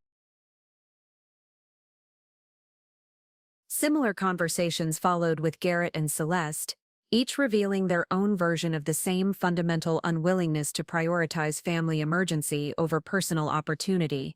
Garrett, despite his medical training and presumed understanding of cardiac complications, suggested that I was receiving excellent care from qualified professionals who were better equipped to handle my situation than family members could be. Celeste, calling from her artistic retreat in Italy, wondered aloud whether cardiac arrhythmias were really serious enough to justify interrupting a once-in-a-lifetime educational opportunity that had required months of planning and significant financial investment. By Friday evening, as my medical condition stabilized somewhat but remained serious enough to require continued hospitalization and monitoring, I had received 3 promises of future visits contingent on my medical crisis not interfering with their immediate professional priorities. Each of my children had essentially asked me to schedule my recovery around their convenience, to minimize my medical needs to accommodate their career advancement, and to accept their continued absence as reasonable, given the importance of their respective opportunities. Lying in that hospital bed Friday night,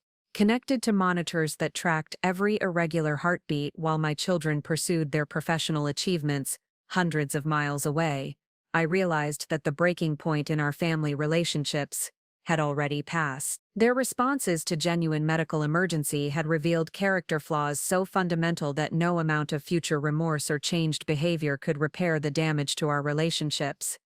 What they didn't know, what they couldn't possibly suspect as they celebrated business contracts and artistic breakthroughs and professional certification, was that their continued absence during my medical crisis was costing them far more than the time and effort required to prioritize family responsibility over career advancement. The hidden inheritance they didn't know existed was already being permanently redirected toward people who understood that some obligations transcended professional convenience, that family loyalty required sacrifice, and that love meant showing up when someone needed you most, regardless of the personal cost.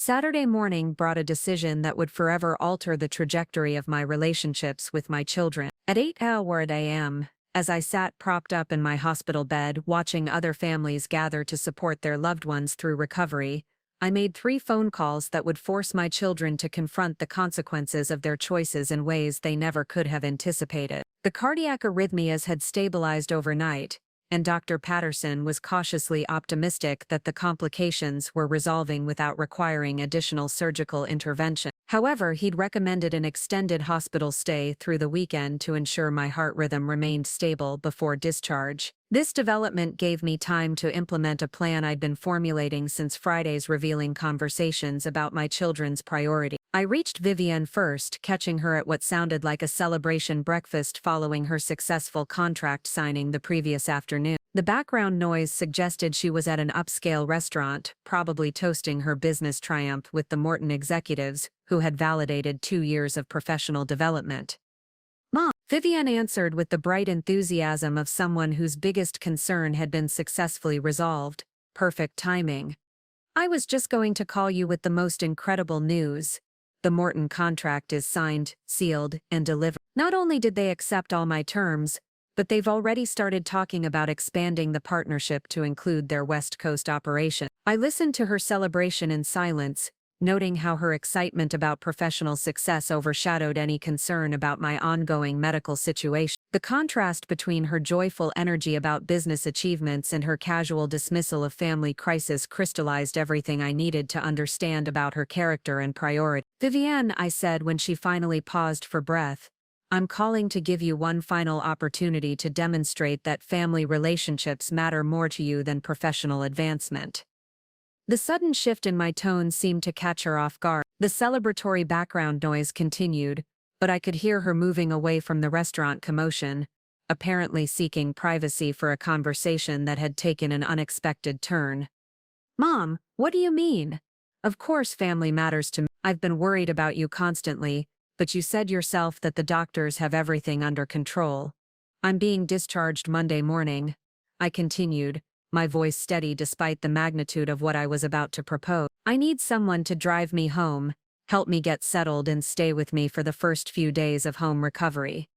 Dr. Patterson has made it clear that I shouldn't be alone during this initial period in case the cardiac complications return." There was a pause, and I could almost hear Vivienne's mind racing through the implications of this request. Staying with me for several days would require her to delay her return to Chicago, potentially affecting the Morton contract implementation she'd been planning to oversee personally. "Mom, I would love to help with that, but I'm supposed to meet with the Morton team again on Monday to begin the project planning phase. This is the most critical time in a new client relationship. The first few weeks determine whether the partnership succeeds or fails. So you're telling me, I said carefully, that project planning meetings are more important than ensuring your mother's safety during cardiac recovery.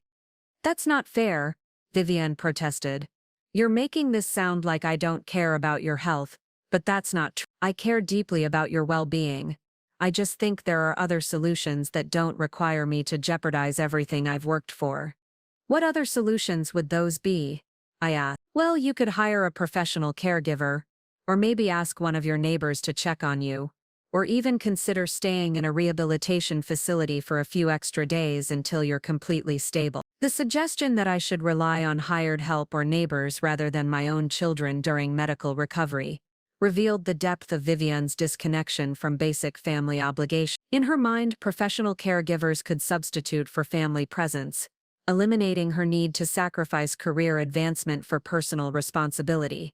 Vivienne, I said, my voice growing firmer, I'm not asking you to choose between your career and family support. I'm asking you to demonstrate that you understand the difference between professional success and personal character. This is your opportunity to show that the values your father and I tried to teach you actually took root. You're being completely unfair, Vivienne replied, her tone becoming defensive. I've worked incredibly hard to build my consulting practice. This Morton contract represents a breakthrough that could secure my financial future. Why can't you understand that my professional success benefits our entire family?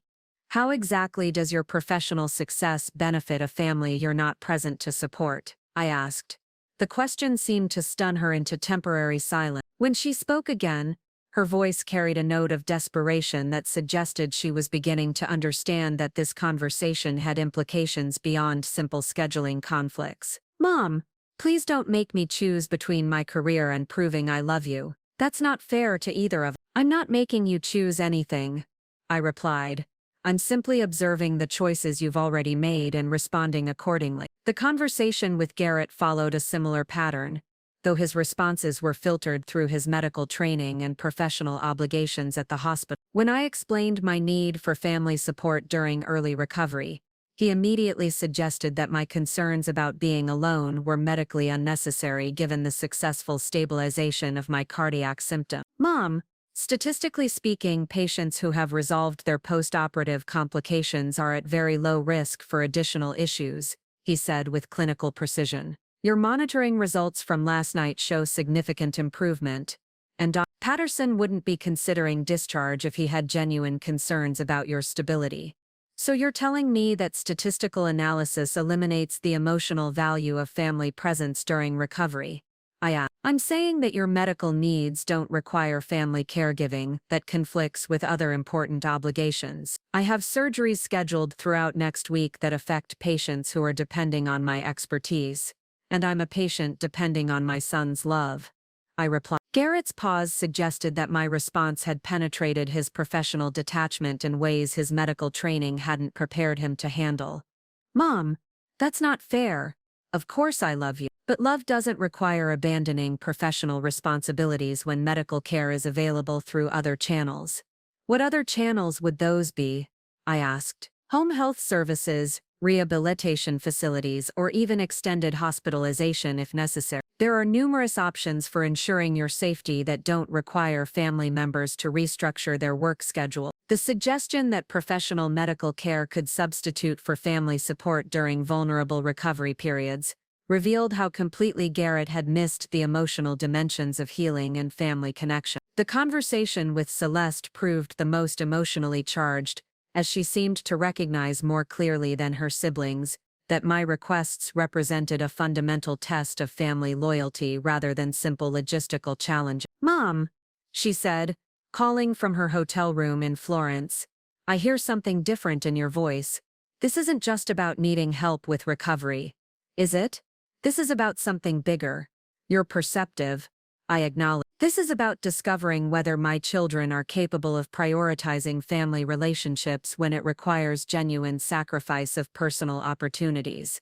But this retreat represents 2 years of planning and savings, Celeste said, her voice breaking slightly. The artist leading the workshop specifically invited me based on my portfolio, and the connections I'm making here could transform my entire career trajectory. And your mother's cardiac recovery could determine whether she lives independently for the rest of her life or requires institutional care, I replied. Which of these situations seems more deserving of your immediate attention? The silence that followed suggested that Celeste was grappling with the moral implications of my question in ways her siblings had avoided. You're asking me to choose between my dreams and my duty, she said finally. I'm asking you to examine whether your dreams are compatible with the kind of person you want to be, I replied. By the end of these 3 conversations, I had received 3 variations of the same fundamental message. My children's professional advancement was more valuable to them than my recovery needs. Their career opportunities took precedence over family responsibility, and their personal success mattered more than demonstrating the values Theodore and I had spent decades trying to instill. But what they didn't understand was that these conversations represented more than failed requests for assistance. They were final examinations of character that would determine not just my immediate care arrangements, but the distribution of wealth they had no idea existed. Their responses had eliminated any remaining doubt about the appropriateness of redirecting their inheritance toward people who understood that family loyalty required sacrifice, that love meant prioritizing others' needs over personal advance, and that some obligations transcended professional convenience. The $28 million they didn't know they were inheriting was already being permanently transferred to organizations that supported families in crisis, elderly people abandoned by their relatives, and communities that valued relationships over individual achievement. My children had been given one final opportunity to demonstrate that they deserved Theodore's legacy, and they had failed that test more completely than I could have imagined possible. Monday morning arrived with the crisp clarity that follows difficult decisions. Patterson had cleared me for discharge after confirming that my cardiac rhythm had stabilized completely, and the post-operative complications that had dominated the weekend were resolved. As I prepared to leave Riverside Medical Center, I felt a profound sense of completion, not just of my medical treatment, but of a much more significant process that had been unfolding over the past 4 days. Rosa Martinez had returned to provide my transportation home, her familiar warmth a stark contrast to the calculated absence of my own children. As she helped me gather my belongings and navigate the discharge procedures, I reflected on the poetic justice of receiving more genuine care from a professional service provider than from the 3 people who had benefited most from my decades of financial and emotional support. How are you feeling about going home alone? Rosa asked as we settled into her sedan for the drive back to my house on Maple Ridge Drive. Do you have support arranged for the next few days? I have exactly the support I deserve, I replied, surprising myself with how much peace I felt about this statement.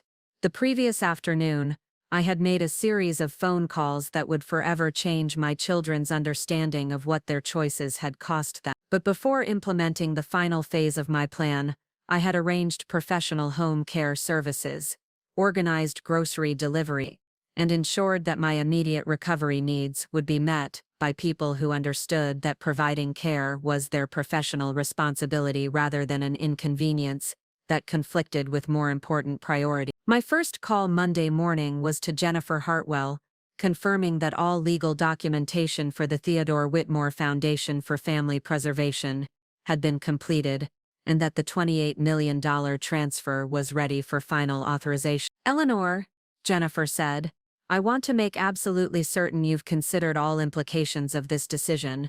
Once we execute these transfers, the inheritance provisions for your children will be permanently altered. Are you confident this is the appropriate response to their behavior during your medical crisis? Jennifer, I replied, settling into Theodore's old recliner with a cup of tea. My children have spent the past 4 days demonstrating that professional advancement matters more to them than family responsibility, that career opportunities take precedence over genuine emergency situations, and that their love is contingent upon convenience rather than commitment. I paused, thinking about the weekend's conversations and the stark contrast between my children's responses and the behavior Theodore and I had modeled throughout their upbringing. The inheritance they don't know exists was intended for people who understood that wealth should strengthen family bonds rather than replace them, who recognized that financial security was meant to enable relationship priorities rather than justify their absence. My children have proven they are not those people. Jennifer agreed to finalize the foundation transfers that afternoon, understanding that my decision represented years of careful observation rather than impulsive reaction to recent disappointment. At 2:00 p.m., I made the phone call that would begin the most difficult and necessary conversation of my 73 years as a mother. I reached Vivienne first, catching her at what sounded like another business meeting in the Morton offices where she was implementing the contract that had been more important to her than my cardiac recovery. "Mom," Vivienne answered with obvious relief, "I'm so glad you called. I was worried about how you were managing at home. Did the discharge go smoothly? Are you feeling stable?" The belated concern in her voice might have touched me under different circumstances, but coming after 4 days of demonstrated priorities, it felt more like guilt management than genuine care. "Vivienne," I said, "I'm calling to inform you about some decisions I've made regarding your inheritance."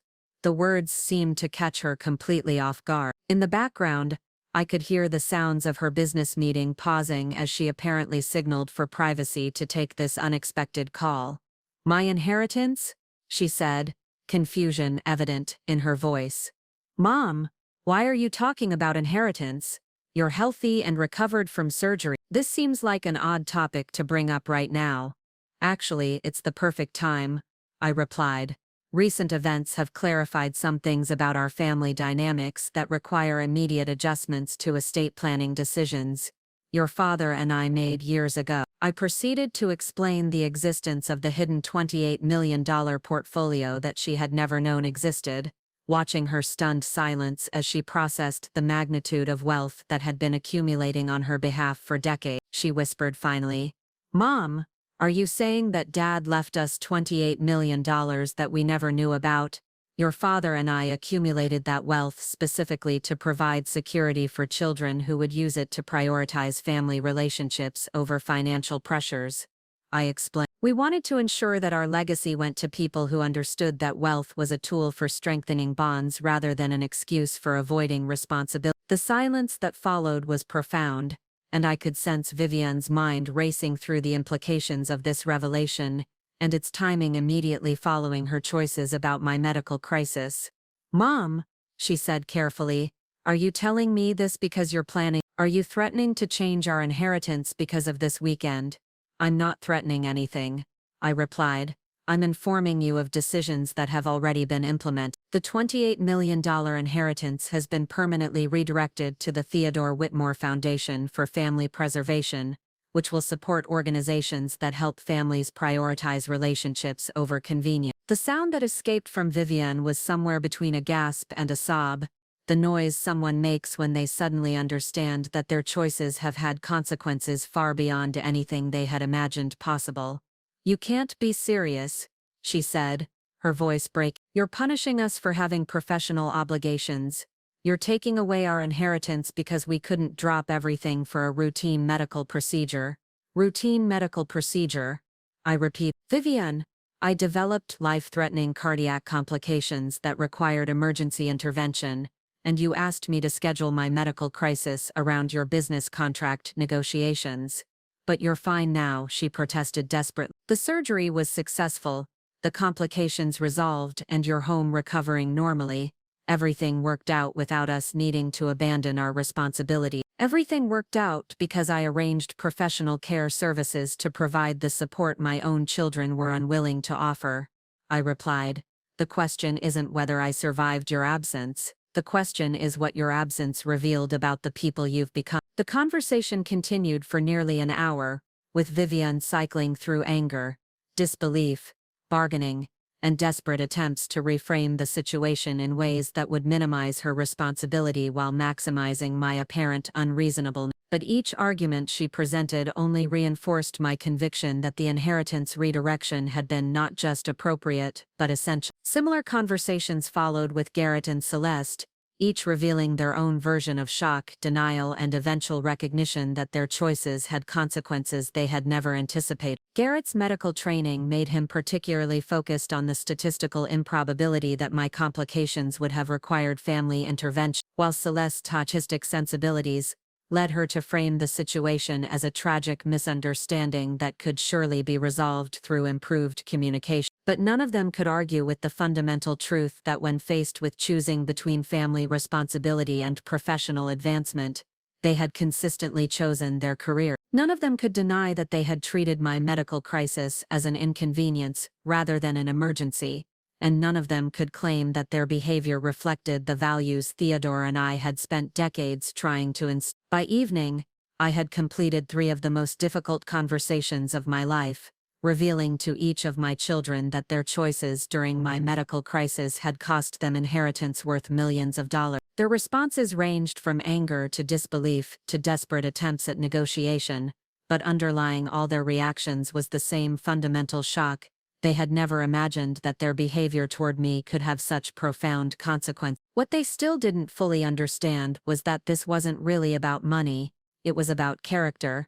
The inheritance they had lost represented Theodore's faith in their ability to honor his values and use wealth responsibly. Their behavior during my medical crisis had proven that faith was misplaced, and redirecting their inheritance toward people who actually lived according to those values was the most appropriate tribute to Theodore's memory I could imagine. The foundation that would receive their inheritance would support families who understood that love required presence, elderly people whose families actually showed up during crises, and organizations that strengthened relationships rather than enabling people to avoid them. In losing their inheritance, my children had inadvertently ensured that Theodore's legacy would serve exactly the purpose he had intended, just not in the way any of us had originally expected. The week following my revelation to the children brought a series of increasingly desperate attempts to reverse the consequences of their choices, each more revealing than the last about their true understanding of family relationships and personal responsibility. What I hadn't anticipated was how their responses to losing the inheritance would provide even clearer evidence that my decision had been not just appropriate,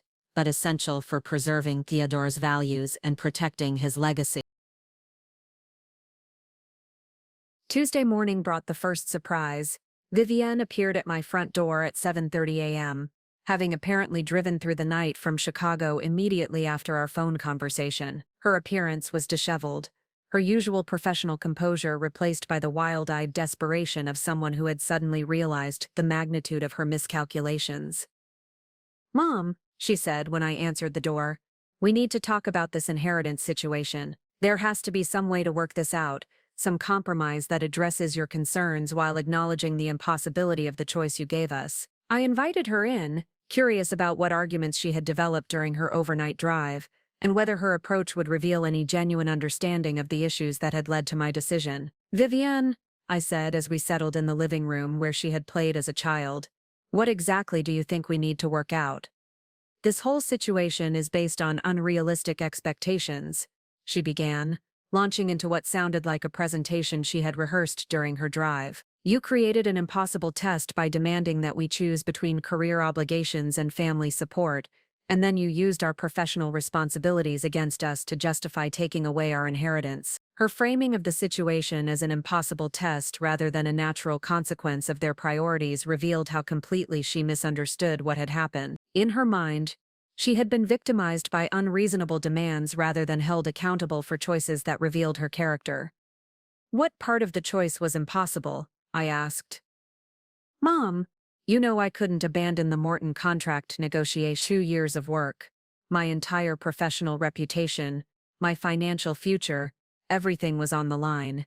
Any reasonable person would understand that I couldn't just walk away from that level of responsibility. And any reasonable person would understand that when your mother develops life-threatening cardiac complications, some responsibilities take precedence over others." Vivienne spent the next hour cycling through increasingly sophisticated arguments designed to minimize her responsibility while maximizing my apparent unreasonableness. She suggested that my medical care had been excellent without family involvement, that professional obligations sometimes required difficult choices, and that punishing her for career success was fundamentally unfair to someone who had worked so hard to achieve professional recognition. What she never acknowledged was that her choice to prioritize business over family had revealed something fundamental about her values that no amount of post-facto justification could change. Wednesday brought a call from Garrett, who had apparently consulted with colleagues and developed a medical legal argument for why my decision was inappropriate. His approach was more clinical than Vivian's emotional appeals, but equally divorced from recognition of his own responsibility. "Mom," he said with professional authority, "I've been reviewing the documentation of your medical situation, and I need to point out that your cardiac complications were resolved successfully without requiring family intervention. From a medical standpoint, our presence wouldn't have changed your clinical outcomes. From a human standpoint," I replied, "your absence changed everything about my understanding of our family relationship." Garrett proceeded to explain that modern medical care had evolved beyond the need for family involvement during routine procedures, that professional caregivers were better trained to handle medical complications than family members, and that expecting children to abandon professional obligations for situations that didn't require their expertise was an outdated approach to family dynamic. His argument revealed the same fundamental misunderstanding that had characterized all their responses: the assumption that family relationships were about practical necessity rather than emotional connection, that love could be measured by statistical outcomes rather than presence during vulnerability. Thursday brought the most revealing response of all. Celeste arrived from Italy, having apparently abandoned her artistic retreat after learning about the inheritance redirection. Her decision to return immediately upon discovering the financial consequences of her absence, while refusing to return during my actual medical crisis, provided perfect clarity about her real priorities. "Mama," she said, tears streaming down her face as she sat in the kitchen where I had prepared countless family meals, "I made a terrible mistake. I should have come home immediately when you needed surgery.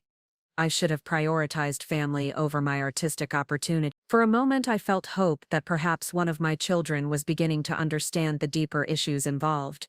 But as she continued talking, it became clear that her remorse was focused primarily on the financial consequences, rather than genuine recognition of her moral failure. "I'll do whatever it takes to make this right," she continued. "I'll move back to Millbrook Springs. I'll take care of you personally.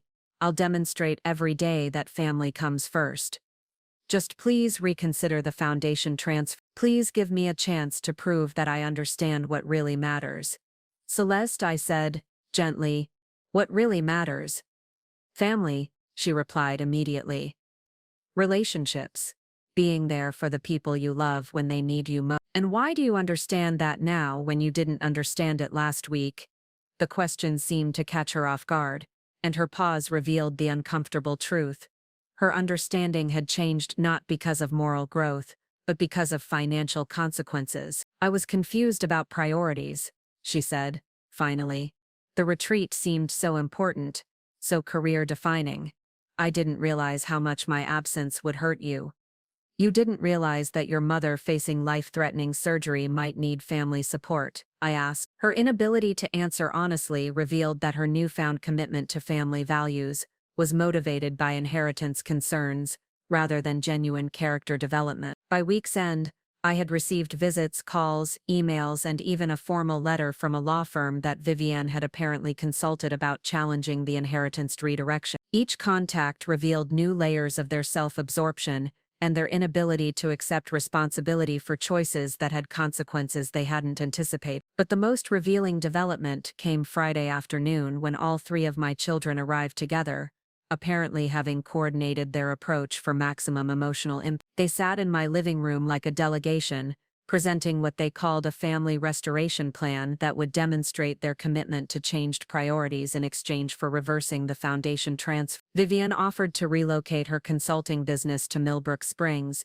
to be closer to me. Garrett promised to reduce his work schedule to ensure more availability for family obligations. Celeste committed to suspending her artistic career to focus on family caregiving responsibility. Each offer was designed to address the specific criticism that had led to their inheritance loss, but none of them reflected genuine understanding of the underlying character issues that had made their behavior during my medical crisis possible. "These are generous offers," I acknowledged, but they're motivated by financial loss rather than moral growth. You're promising to change your behavior to regain your inheritance, not because you recognize that your behavior was wrong. The silence that followed was telling. None of them could argue that their newfound commitment to family values had emerged organically from recognition of their moral failures, rather than strategically from discovery of financial consequences. The foundation transfer is permanent, I continue. The inheritance you've lost will support families who already understand what you're now promising to learn. Elderly people whose children actually show up during medical crises, and organizations that strengthen relationships rather than enabling people to avoid them. Their final attempts at negotiation revealed the depth of their misunderstanding about what had been lost and why. They continued to frame the situation as a business transaction that could be renegotiated rather than a character revelation that had permanent consequences. What they couldn't understand was that the inheritance redirection wasn't punishment. It was protection. Protection of Theodore's values from people who had proven themselves incapable of honoring them. Protection of his legacy from children who would have used his wealth to enable more of the behavior that had already damaged our family relationships, and protection of his memory from being associated with people who measured love by convenience rather than commitment. The $28 million they had lost would create more positive impact in the hands of strangers who lived according to Theodore's values than it ever could have in the accounts of his own children who had abandoned those values for professional advancement. 6 months have passed since that transformative week when my children's true character was revealed through their response to my medical crisis, and I find myself living a life I never could have imagined, one filled with profound purpose, genuine relationship, and the deep satisfaction that comes from ensuring Theodore's legacy serves people who truly understand its value. The Theodore Whitmore Foundation for Family Preservation has already begun making a difference in ways that would have made my husband proud beyond measure. The first quarterly report from the Foundation's board shows grants distributed to 15 organizations across 3 states, each dedicated to strengthening family bonds, supporting elderly people abandoned by their relatives, and helping families prioritize relationships over financial pressure. Last month I visited the Riverside Family Crisis Center, which received funding to expand their counseling services for families struggling to maintain connections during economic hardship. The director, Maria Santos, showed me letters from families who had learned to communicate better, parents who had discovered how to be present for their children despite work pressures, and adult children who had reconnected with elderly parents they had neglected during their pursuit of career advancement. Ms. Whitmore, Maria said as we reviewed case files in her modest office, these families are learning exactly what you hoped they would, that presence is more valuable than presence, that attention is a form of love, and that some obligations transcend professional convenience. Reading those letters felt like receiving messages from Theodore himself, confirmation that his life's work was continuing to serve its intended purpose, even though his own children had proven unworthy of carrying forward his value. The foundation has also established the Eleanor Whitmore Emergency Support Program, which provides immediate assistance to elderly people facing medical crises without family support. When I learned that such a program would be named in my honor, I initially protested, but the board convinced me that my experience had given them crucial insight into a problem they hadn't fully recognized before. Your situation opened our eyes to how many elderly people face serious medical procedures alone, explained Dr. Patricia Holbrook, the Foundation's medical advisor. We've created a network of trained volunteers who provide the presence and advocacy that should come from family members but often doesn't. Last week I received a call from Rosa Martinez, the patient transport driver who had shown me more care during my medical crisis than my own children had managed. She had heard about the foundation through the hospital's social services department and wanted to volunteer for the emergency support program. Mrs. Whitmore, she said during our conversation, I've been driving patients to medical appointments for 12 years, and I see this problem constantly: elderly people facing frightening procedures without anyone to hold their hand or advocate for their needs. Your foundation is addressing something really important. Rosa's volunteer application was approved immediately, and she's already provided support for 6 elderly patients whose families were too busy with other priorities to be present during medical crises. The irony isn't lost on me that a woman who was a stranger to me has become more committed to supporting vulnerable elderly people than my own children ever were to supporting me. My relationship with Vivian, Garrett, and Celeste has settled into a distant but civil path. They call occasionally, usually around holidays or my birthday, conversations that feel more obligatory than affectionate. Their interactions with me carry the careful politeness of people who recognize they've lost something valuable but still don't fully understand why. Vivian's consulting business has continued to flourish, and she often mentions her professional successes during our conversations, perhaps hoping that I'll be impressed by achievements that came at the cost of family relationships. She's never directly acknowledged that her choice to prioritize the Morton contract over my medical crisis revealed something fundamental about her character, though sometimes I hear regret in her voice that seems genuine even if it remains unspoken. Garrett has achieved the board certification he was pursuing during my surgery, and his medical practice has expanded significantly. He occasionally shares medical insights about cardiac care, apparently trying to demonstrate belatedly the expertise he could have provided during my crisis. But his clinical approach to our relationship hasn't changed. He still treats family interactions like professional consultations rather than emotional connections. Celeste has had some success with her artistic career following the Italian retreat that was more important to her than my surgery. She's had 2 gallery shows and sold several pieces, achievements that might have made me proud under different circumstances. Sometimes she mentions wanting to paint my portrait, apparently hoping to create some tangible representation of love that could substitute for presence during vulnerability. None of them has ever directly asked whether the foundation transfer could be reversed, perhaps recognizing that their motivations for such a request would be transparently financial rather than genuinely relational. But I sense their ongoing bewilderment about how their professional successes, which they view as family contributions, couldn't compensate for their absence during my medical emergency. What they still don't understand is that the issue was never about practical necessity. My medical care was excellent, and I recovered successfully without family involvement. The issue was about what their choices revealed about their priorities, their values, and their understanding of what family relationships require. Theodore used to say that character is revealed not in moments of convenience, but in times of difficulty, not when the stakes are low but when sacrifice is required. My children's responses to my medical crisis provided perfect clarity about who they had become as adults, and that clarity made the inheritance redirection not just appropriate but essential for honoring Theodore's memory. The most unexpected joy in this new chapter of my life has been the relationships I've developed with people who actually live according to the values Theodore and I tried to instill in our children. The foundation board members, volunteers, and beneficiaries have become a chosen family that provides the connection and mutual support that my biological family never mastered. Holbrook visits monthly to review foundation programs,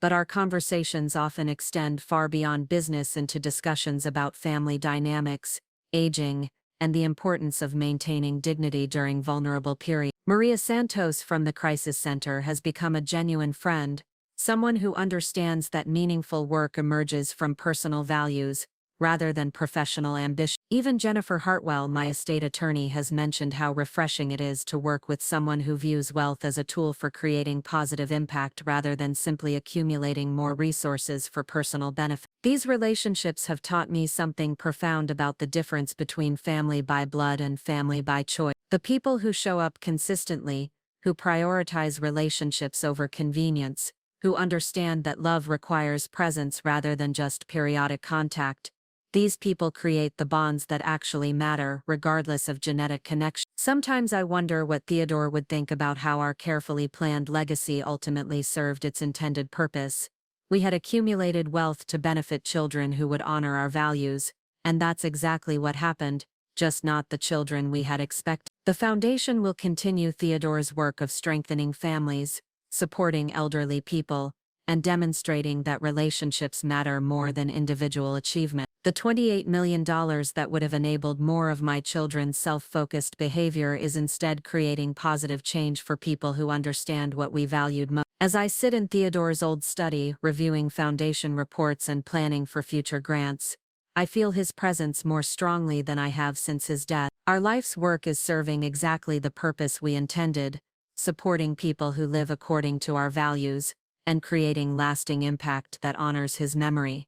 My children chose professional advancement over family responsibility, and they're living with the consequences of that choice. But those consequences have ensured that Theodore's legacy serves people who understand that true success is measured not by what you accumulate for yourself, but by how you show up for others when they need you most. In the end, the people who inherit our values matter more than the people who inherit our genes, and sometimes, ensuring that inheritance reaches the right people requires difficult decisions about the wrong ones.